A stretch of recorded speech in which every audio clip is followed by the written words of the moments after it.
असदुद्दीन एक छोटे से मेंबर ऑफ पार्लियामेंट है, आप ऐसा बोल बोल के उनको और वो कर ले रहे हो हाईलाइट। हालांकि इनकी गुंडागर्दी उस पर एक्शन लेना चाहिए और मीडिया से भी अनुरोध है इस चीज़ को सही तरीके से सही काम बताए, क्योंकि अभी A to Z क्या हो गया, 99.9% करप्शन चल रहा है। 12 से पहले कोई नहीं जानता था, जब अकबरुद्दीन अवैसी ने बयान दिए थे राम की माँ और भगवान और इस तरीके के जो बयान थे, ये इससे फेमस हो रहे। फेमस होने का ये गंदा तरीका ये है, जैसा असदुद्दीन बड़े की कलेजी खाओ मुसलमानों, ऐसा फेमस होना पड़ा। में अभी नरसिंह आनंद, आज पहले अकबरुद्दीन चलते थे, अभी नरसिंह आनंद चल रहे। जानबूझ के गवर्नमेंट इनको प्रमोट करते, इनको सपोर्ट करते, ऐसे लोगों को सपोर्ट करते ताकि पब्लिक इसी में उलझते रहे। क्या ध्यान भटकाने का तरीका अच्छा है?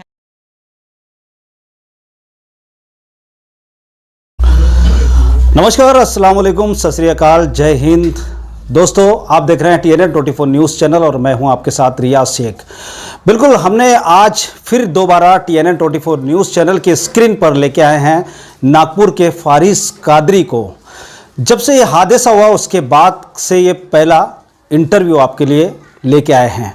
आपने इससे पहले देखा है TNN 24 न्यूज़ चैनल पर कि फारिस कादरी का वो पहला इंटरव्यू, लेकिन अब ये सेकंड इंटरव्यू जब से उन पर अटैक हुआ है उसके बाद से face to face first interview मैं लेके आया हूँ आपके साथ।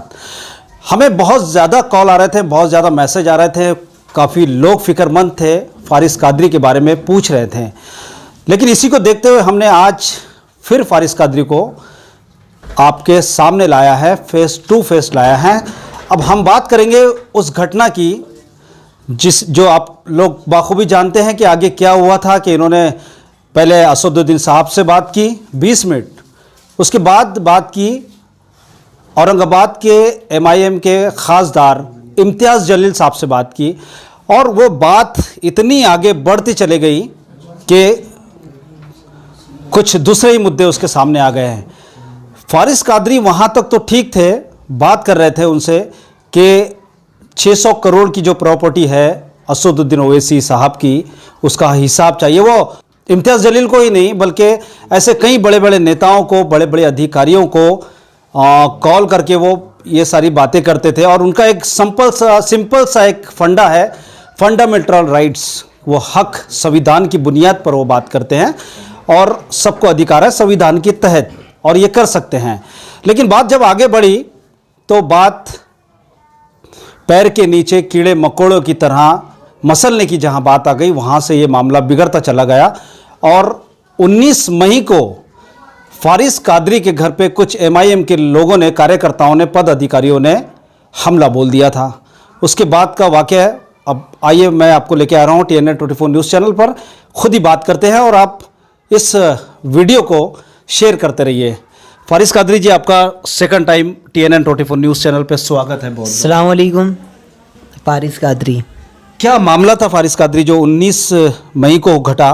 क्या मामला था? वहाँ तक तो हमारे दर्शकों ने, हमारे व्यूवर्सों ने वो वीडियो सुना है, आपका ऑडियो, जिसमें आप MIM के इम्तियाज़ जलील साहब से बात किया। उसके बाद आगे की क्या घटना थी? सिंपल है, मैंने कॉल किया था MIM पार्टी के इम्तियाज़ जलील साहब को। मेरा क्वेश्चन जो है मेंबर ऑफ पार्लियामेंट से नहीं था, हालांकि मेंबर ऑफ पार्लियामेंट है इम्तियाज़ जलील साहब, लेकिन असदुद्दीन अवैसी मेरा फ़ोन नहीं उठा रहे, आवाज़ सुन रहे, फ़ोन कट कर रहे। इसलिए मैंने इम्तियाज़ जलील को कॉल किया। उनको कॉल करके मैंने ये बताया कि सर आप लोग हिसाब दीजिए। हिसाब जो है सिर्फ 600 करोड़ के घर का नहीं है, दारुसलाम बैंक जो सूद पे चलता है उसका हिसाब, आसरा हॉस्पिटल, अवैसी हॉस्पिटल, ये कौन से पैसों से बनाया गया। और उसके अंदर में आप लोग बोलते हैं इलेक्शन के टाइम पे कि हम 500 रुपये में डिलीवरी करते, 20 रुपये में कार्ड बताते। अल्लाह उसके रसूल को हाजिर नाजिर रखते हुए आप कैंपेनिंग में बोलते हैं कि हम 500 रुपये में डिलीवरी करते, फ्री ऑफ कॉस्ट हमारा इलाज होता।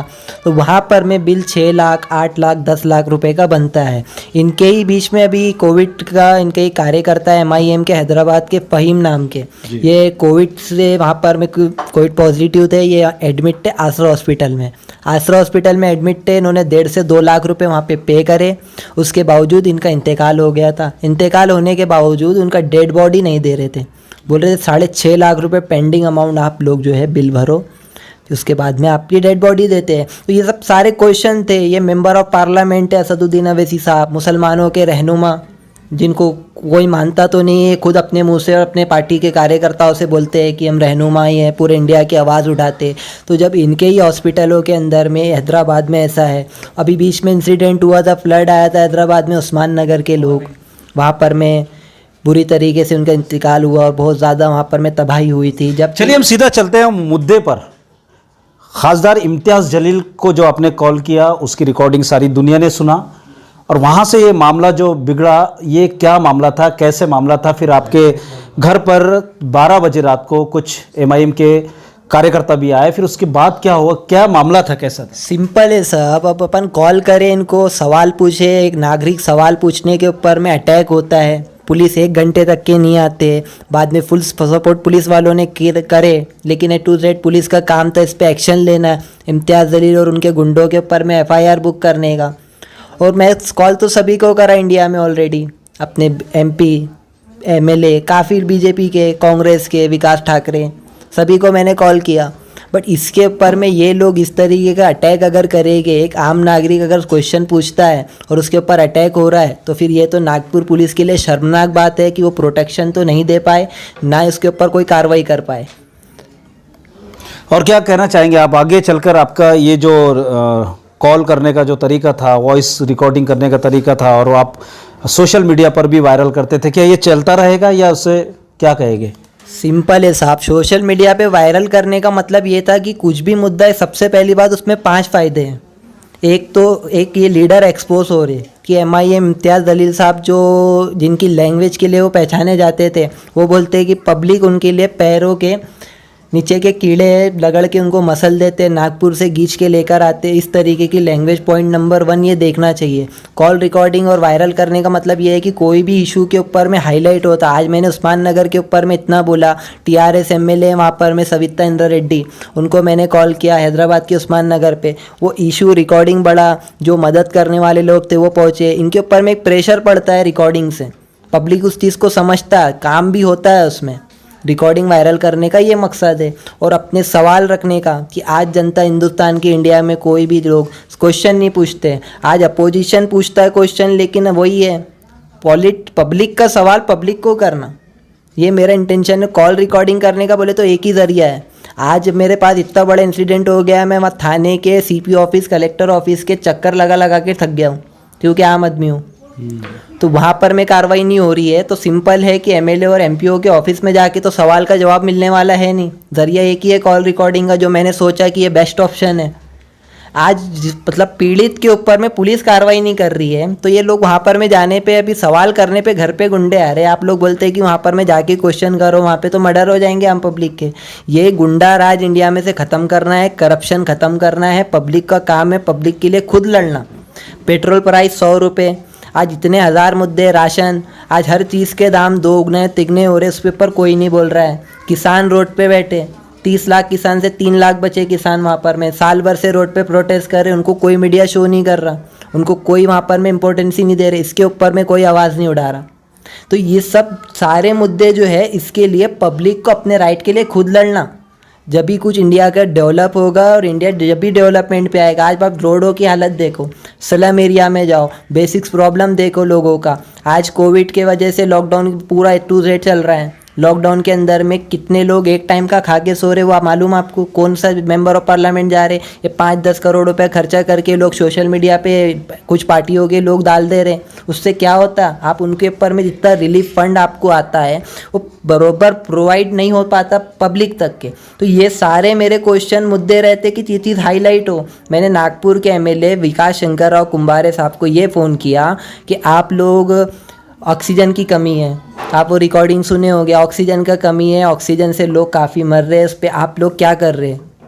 लेकिन एमआईएम का सीधा सीधा आरोप है आपके ऊपर कि खासदार इम्तियाज़ जलील को आपने चोर कहा, बहुत सारी चीज़ें आई उसके अंदर में, रिकॉर्डिंग के अंदर में। क्या कहना चाहते हैं? जवाब देने से पहले आप बार बार आप बेसिक्स प्रॉब्लम भी सुनो ना। इम्तियाज़ जलील बोल बोल के आप उनको फेमस कर रहे हैं, इनका कोई नाम और अस्तित्व नहीं था। मेरा नॉर्मल क्वेश्चन थे इन लोगों के, मैं क्वेश्चन बीजेपी और बेसिक्स प्रॉब्लम पे कर रहा हूँ, आप बोल रहे हैं इम्तियाज़ जलील। बेसिक्स है, गवर्नमेंट का काम है, इसमें अपने सीएम सर को मैंने लेटर लिखा, उस पर उनका काम है कार्रवाई करने का, पुलिस का काम है, ये कार्रवाई होना चाहिए। एक ही क्वेश्चन को 5 बार रिपीट करके मतलब नहीं है कुछ भी। Point number 1। दूसरी बात मैं बोल रहा था विकास शंकर राव कुंभारे, अपने जो विकास शंकरराव कुंभारे साहब, हमारे जो एमएलए है नागपुर के कांग्रेस के विकास ठाकरे साहब, भी कभी पब्लिक में रोड के बीच में नहीं दिखे। इनका काम था कि पब्लिक के बीच में जाना, उनकी सेवा करना, जो प्रॉब्लम है बेसिक वो देखना। पब्लिक आपको के दिए ना कि 5 साल आपको महलों में राज करने के लिए, तो मैंने वही कॉल लगाया उनको कि सर अभी सिलेंडर ऑक्सीजन का काफ़ी दिक्कत है। तो फिर वो बोलते हैं कि उसमें मैं क्या करूं, मेरा क्या है। तो मैंने बोला आप एमएलए, उसके बाद में बोलते हैं बात ढंग से कर रहे, इस तरीके की लैंग्वेज है इन लोगों का। तो यही चीज़ मैं एक्सपोज करना चाह रहा हूँ कि जो 5 साल में हाथ जोड़ के आपके पास में आते हैं कि सर आप वोट दो, हमारे को जिताओ, हम ये करेंगे वो करेंगे, 5 साल में उनको पब्लिक एक बार वोट देता, उसके बाद में सब भूल जाते। अवाम अपना राइट बहुत कुछ है, अपने राइट के लिए पब्लिक को लड़ना। आज फारिस कादरी के पास में अगर लोकल बैकअप या पॉलिटिकल सपोर्ट रहता तो आज फारिस कादरी को ये दिक्कत नहीं होता था। आज जो मेरे 4 दिन से मैं चक्कर काट रहा हूँ इधर के उधर, आज मेरे को सुन्नी यूथ फोर्स वालों ने सपोर्ट करे, वो लोग आए। ये बेसिक छोटे छोटे पार्टीज जो है ये लोग आ रहे, अपने राइट के लिए लड़ रहे, कंधे से कंधा मिला के खड़े रह रहे लोग। तो आम पब्लिक है, नहीं तो आप ही दूसरा कोई पार्टी का बंदा रह रहा, बबाल मच जा रहा पूरे इंडिया में। तो यही जो है ना, ये सिस्टम को इतना गंदा हो गया, ये सिस्टम सही होना। इसीलिए फारिस कादरी कोई पार्टी में ज्वाइन नहीं हुआ। मेरे को हर पार्टी के ऑफर है, आप आओ, लेकिन मैं क्यों ज्वाइन हूँ। हर कोई अगर बिक जाएगा इंडिया के अंदर में तो इंडिया को यूथ ही संभालना है, और मेरा मकसद यही है सिंपल सा कि अपन काम करो और करवाओ। आरोप तो ये भी लग रहा है आपके ऊपर कि शिवसेना ने आपकी मदद की करके अंडरग्राउंड। मेरे को ऑल ओवर इंडिया से, मैं तो सबसे पहली बात, मैं पुलिस स्टेशन में था तो 8 घंटे तक के मेरा वहाँ पर फ़ोन सीज था। A to Z पूरा चेक करे उन्होंने कि क्या है, कि कुछ मिल जाए तो इनको केस में डाल के ख़त्म करोगे। और रही बात मेरे फादर और इन लोगों की रिकॉर्डिंग कुछ वायरल हुई तो ऑल ओवर इंडिया से काफ़ी, सीपी सर को 40 फ़ोन गए, प्लस डीसीपी को गए, पीआई सर को गए, तो सभी जगह से फ़ोन बहुत आए। तो इसमें शिवसेना और ये सपोर्ट करा वो बेकार है। अभी एनसीपी वाला रिकॉर्डिंग वायरल हुआ एनसीपी ने। अब मेरे फादर है, बाप है वो, अब ये पॉलिटिक्स छोड़ के पापा है वो, तो उनका तो फर्ज बनता है ना, जो मदद ले रहा अपने बच्चे की, जो हेल्प कर रहा उससे बात करेंगे वो। सपोर्ट किसी का नहीं आया। अगर सपोर्ट आता तो मैं आज यहाँ ऐसा नहीं बैठता था।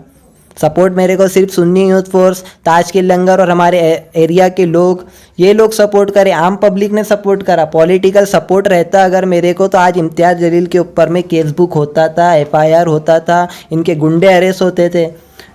बंदूक चाकू तलवार ले लेकर घर पे ऊपर अटैक कर रहे लोग, सिंपल वीडियो डाल के इम्तियाज़ जलील अपने पेज पे अपलोड कर रहे हैं, उसके बावजूद उनके ऊपर कार्रवाई नहीं हो रही। ये सिर्फ क्या पॉलिटिकली रहने के बावजूद ही होगा क्या? मैं कोई पार्टी से ज्वाइन रहता तो अभी तक के उनको वो हो जाता था उनके ऊपर एक्शन।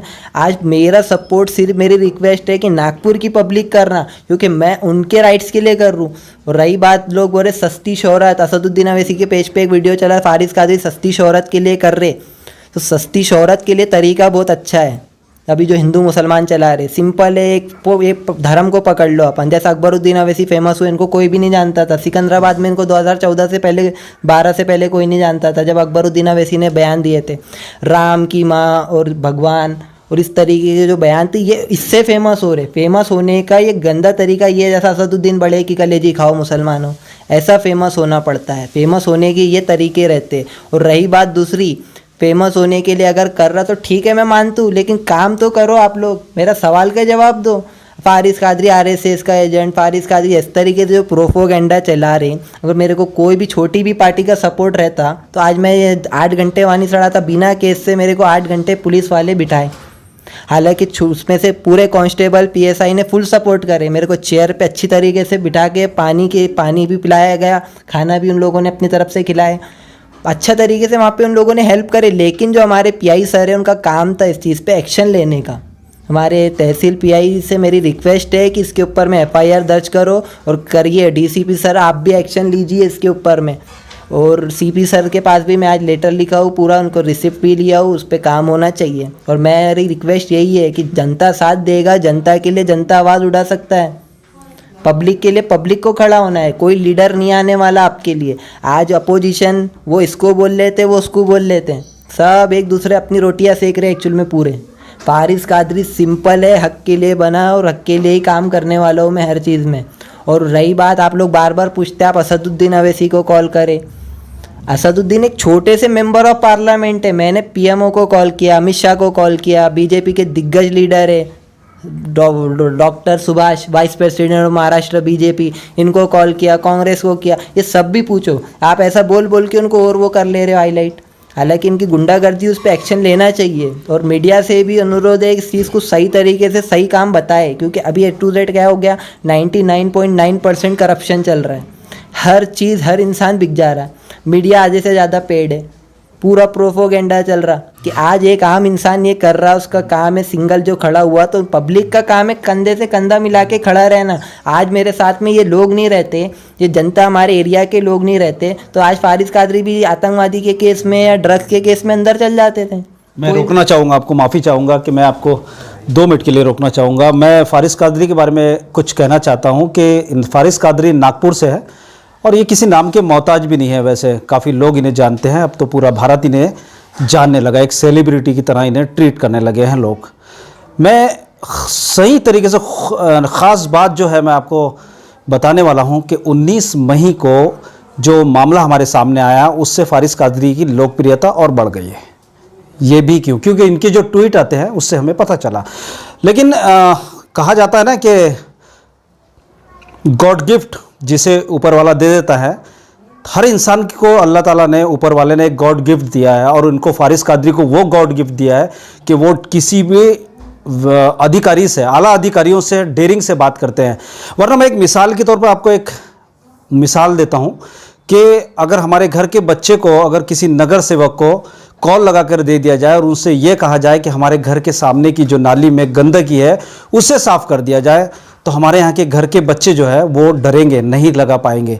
लेकिन फारिस कादरी की जो कद्र करता है और उनकी हिम्मत की अगर वो कोई अगर दाद देता है, तो सही में ये कि उन्होंने MIM के 6 MLAs को तो कॉल किया ही है, लेकिन भारत में ऐसे कई अधिकारी है, उच्च अधिकारी है, नेता है, बड़े बड़े दिग्गज नेताओं को उन्होंने कॉल करके अपने अधिकार का प्रयोग किया है। संविधान के दायरे में रह के कभी उन्होंने किसी को गाली नहीं दी, किसी को अश्लील तौर पे कोई ऐसा उन्होंने शब्द को यूज़ नहीं किया और संविधान की मर्यादा में रहकर उन्होंने बात की। तो औरंगाबाद से जो मामला बिगड़ा वो थोड़ा बिगड़ते हुए चला गया पुलिस स्टेशन तक। अभी फारिस कादरी हमारे पास है और कई लोग जो ट्वीट्स कर रहे थे, वो कमेंट्स कर रहे थे कि फारिस कादरी से हमें बात करवानी है। तो हम बिल्कुल TNN 24 न्यूज़ चैनल पे वो आपको दिख रहे हैं, सामने बैठे हैं। चलिए हम दोबारा चलते हैं फारिस कादरी से, फिर बात करते हैं। फारिस कादरी, आगे क्या एक्शन है आपका, क्या एक्शन लेना चाहते हैं आप? सिंपल है सर, मैं तो डिसाइड कर लिया है कि मरते दम तक के फारिस कादरी हक की आवाज़ बोलते रहेंगे और इनके खिलाफ लड़ते रहेंगे। पब्लिक का काम है इस चीज़ का सपोर्ट करना। अगर फारिस कादरी ये सब चीज़ों के लिए पॉलिटिकल सपोर्ट मैं लेना नहीं चाह रहा हूँ, मेरे को सिर्फ पब्लिक सपोर्ट होना, मेरे को पब्लिक सपोर्ट करिए और इस चीज़ को आगे करिए। आप लोगों के लिए मैं लड़ रहा हूँ तो आप लोगों का भी फ़र्ज़ बनता है उसके लिए कि आप खड़े रहना चाहिए। और मेरा आगे के स्टेप है काफ़ी सारे कि इनको फ़ोन किया, उनके हर एरिया पर जाके मुद्दे ऐसे उड़ाना जो पेंडिंग है। आज मेंबर ऑफ पार्लियामेंट के अंदर में अनाज, राशन, पेट्रोल प्राइस, महंगाई, इस पे बात होना चाहिए, ना कि ये कि नरसिंह आनंद, हिंदू मुसलमान, मस्जिद मंदिर, ये सब मुद्दे हमारे देश में चल रहा है। इधर से वो, इधर से ये लोग बोलते रहते। मतलब हम बारीक बारीक मुद्दों को नहीं उठा पाते और बड़े बड़े मुद्दों को हवा देते हैं, ये कह रहे हैं आप अपन लोग खाना खाते ना जी, तो वो बारीक मुद्दा नहीं है, सबसे पहले वही है खाना, पेट्रोल, ये सीधी मेन है, बारीक मुद्दे नहीं है। नहीं, मेरा कहने का मतलब कि छोटे छोटे मुद्दों को उठाना बहुत ज़रूरी हो जाता है। सबसे पहली बात, खाने का राशन का मुद्दा छोटा नहीं है, सबसे अव्वल मुद्दा है वो। दूसरी बात, किसान का ये सबसे बड़ा मुद्दा है। आप लोग इसको छोटा मुद्दा मत बोलिए। आप अभी 2500 रुपये, क्या रेट है अभी तेल ऑयल का? 2500 रुपये 15 लीटर। 2500 रुपये 15 लीटर, ये साल भर के अंदर में लगभग डबल प्राइस हुआ है। इसके ऊपर में क्यों? ऊपर से लॉकडाउन भी चल रहा है, प्लस लॉकडाउन चल रहा है सारे लोगों के। अब एक बात बताओ मेरे को, रिक्शे वाले, बंडी वाले, जी वाले, इनका पूरा काम बंद, ये लोग क्या करेंगे? इस पे कोई बात क्यों नहीं करते? मेरा मतलब ये है कि मैं हिंदू मुसलमान, ये खत्म होगा देश में तो जब ही ये चीज़ पे मुद्दा उठाएंगे। पॉलिटिक लोगों का एक ही इरादा रहता, सिंपल, कैसा पब्लिक को मिर्ची मसाला लगाओ, उस पब्लिक उलझते रहे उसमें। अभी नरसिंह आनंद, आज पहले अकबरुद्दीन चलते थे, अभी नरसिंह आनंद चल रहे। जानबूझ के गवर्नमेंट इनको प्रमोट करते, इनको सपोर्ट करते, ऐसे लोगों को सपोर्ट करते ताकि पब्लिक इसी में उलझते रहे। क्या ध्यान भटकाने का तरीका अच्छा है? ध्यान भटकाने का तरीका ही है साहब, वो मेन मुद्दों से हट जा रहे हैं ना। पेट्रोल प्राइस 100 रुपये है, अभी क्या 100 रुपये लीटर पेट्रोल चल रहा। जब 63 रुपये लीटर पेट्रोल था तो देश में प्रोटेस्ट होते थे। अभी सिलेंडर का रेट देखो आप, ये बेसिक्स प्रॉब्लम है डेली नीड्स का। आप लोग कैसा है, गरीबों को फ़र्क पड़ता, मेरे को आप जैसे लोगों को फ़र्क नहीं पड़ता। इससे हम लोग एडजस्ट कर लेंगे। हम लोगों को ये मुद्दा उठाना है कि जो गरीब जनता है, जो बेचारे रोज़ 100-200 रुपये जिनकी दिहाड़ी मजदूरी रहती है, वो लोग कैसा अपना घर चलाते होंगे, क्या इसके ऊपर में वो है। यही इसीलिए मेंबर ऑफ पार्लियामेंट और इन सबको काम है, इनका फ़र्ज़ है इस पे करना, गवर्नमेंट के ऊपर प्रेशर डालना, प्रोटेस्ट इसलिए करना। चलिए मेन मुद्दे पर आते हैं। फिर आपने क्या कार्रवाई की इनके खिलाफ जो आपके घर आए थे? कार्रवाई सिंपल है साहब, मैंने लेटर लिखा हुआ, अभी कंप्लेंट डाला है। MBT किसको डाले? MDP पार्टी मेरा सब उसमें लीगल उसमें कार्रवाई में मेरा सपोर्ट करे।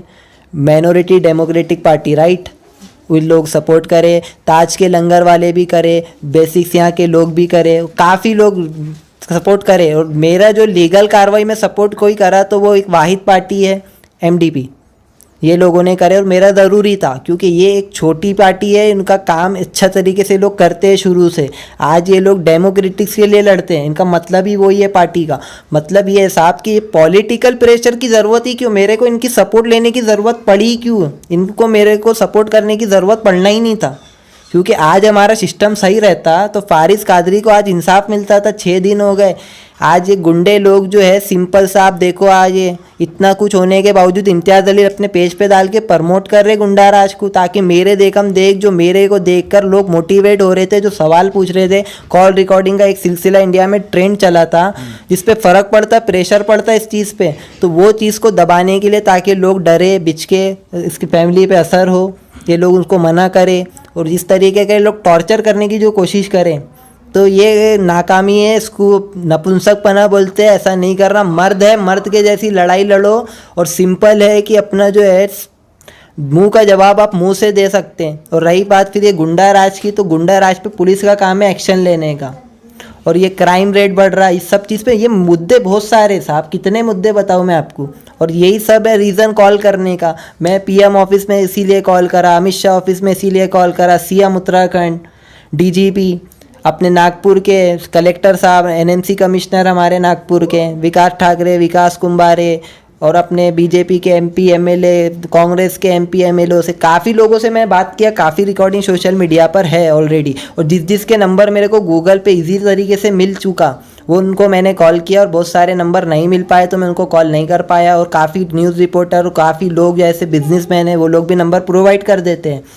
उस वजह से भी मैं कॉल कर पाता हूँ उन लोगों को। जिसके नंबर मिलेंगे मैं तो कॉल करूँगा। और ये मुद्दा इसलिए कॉल रिकॉर्ड इसलिए करता, मैं मेरी आवाज़ डायरेक्ट लीडर तक के जाता और यही सेम मुद्दा जो है इस पे ये हाईलाइट होता, इस पे काम होना ज़रूरी है, फ़र्क पड़ रहा है। सुना है कि आपके YouTube अकाउंट से आपकी वॉइस रिकॉर्डिंग सारी डिलीट कर दी गई। सबसे पहली बात, मेरा एक भी YouTube चैनल नहीं है। मैंने अभी तक के अपना YouTube चैनल नहीं बनाया। एक मेरे नाम से काफ़ी लोग चैनल बनाए, मेरे नाम से कम 15 से 20 चैनल है। एक चैनल है फारिस कादरी फ़ैन क्लब के नाम से, फारिस कादरी फ़ैन क्लब के नाम से, वो मेरा चैनल नहीं है। मेरे नाम से एक बंदा बनाया, उसको भी उन लोगों ने, पुलिस की तरफ से फ़ोन गया था, मेरे कॉन्टैक्ट में से नंबर निकाल के उनको भी फ़ोन करके उनको डिलीट की, वो करनी गई थी। लेकिन वो बंदा बाहर का है इसलिए वो चैनल बच चुका है। और काफ़ी दूसरा मेरा सोशल मीडिया पे मैं एकदम सिर्फ मेरा फेसबुक अकाउंट है, बाकी एक भी अकाउंट नहीं है। मेरे पास टाइम नहीं है साहब, 5 मिनट लगता, 10 मिनट लगता फ़ोन लगाने को।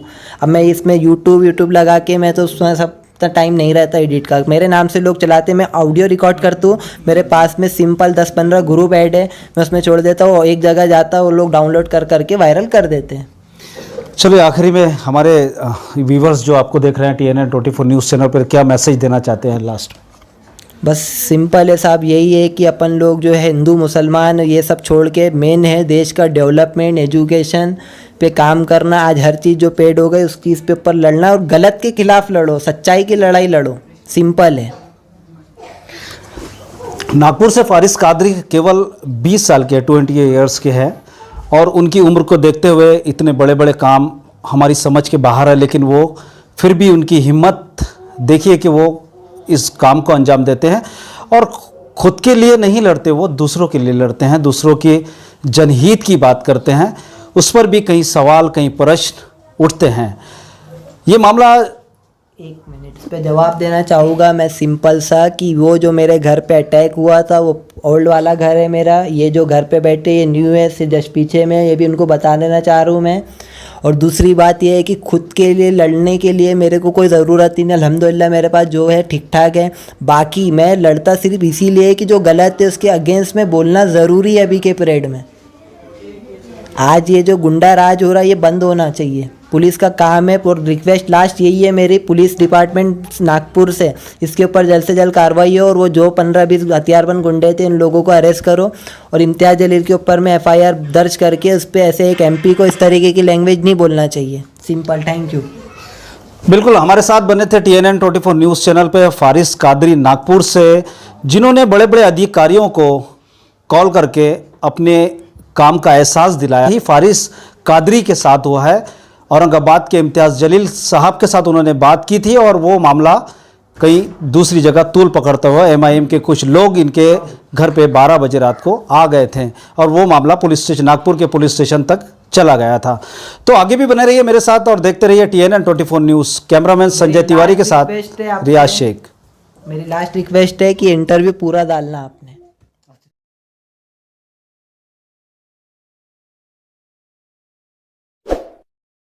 चैनल को सब्सक्राइब नहीं किया तो चैनल को जरूर सब्सक्राइब कर ले और बेल आइकन पर दबा दें कि आपको लेटेस्ट अपडेट मिलते रहे लेटेस्ट वीडियोस के साथ।